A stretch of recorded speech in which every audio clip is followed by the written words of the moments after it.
Well, this weekend, the nation remembers the late Reverend Dr. Martin Luther King Jr. Today, President Joe Biden became the first sitting president to speak at a Sunday service at Ebenezer Baptist Church in Atlanta. That's where Reverend King was co-pastor. The president told the congregation the past actions of the civil rights icon were a guide to the nation's future.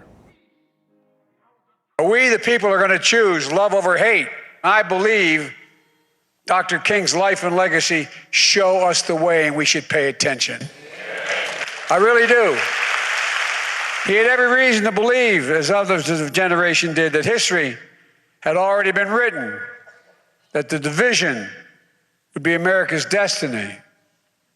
But he rejected that outcome.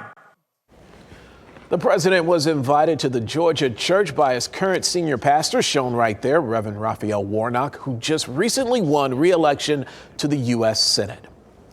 Crowds slipped into Lincoln Park Holiness Church in Raleigh to honor the life and legacy of Dr. King. Now, for 30 years, they've been doing that, and the church has honored King's contributions to our country. Today, we attended the service. For 3 decades, people have showed up here. That includes residents, elected officials, and children. Their goal is to remember the sacrifices of Dr. King. There are a lot of activities this weekend, but this is one of the most important ones because you have an opportunity to see the residents of Raleigh up close and personally in a more intimate setting.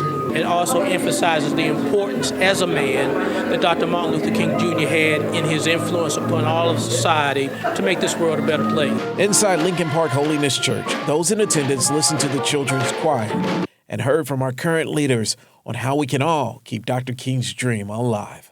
For this community is the consistency of acknowledging the importance of our history and how we continue to spread the good work and the good deeds. Okay, the lady you just saw right there, Wake County School Board member Monica Johnson-Holster, was the keynote speaker. Well, here in the Triangle, several events honoring the civil rights icon took place today. Let's go to Holly Springs. A march was held to pay tribute to Reverend King this afternoon. The Holly Springs MLK Junior Committee hosted the event and the march, beginning at the Food Lion on North Main Street and ended at the Holly Springs Cultural Arts Center. The group is also calling for more diverse policies to be adopted in the town.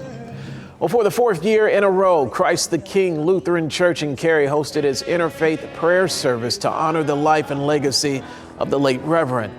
This year's theme was Do Justice, Love, and Kindness. It began at 3:30 this afternoon. The event was live streamed and welcomed people of all ages. Well, in the last 90 minutes, or earlier today, we should say, Duke University Chapel wrapped up its MLK Junior Day event.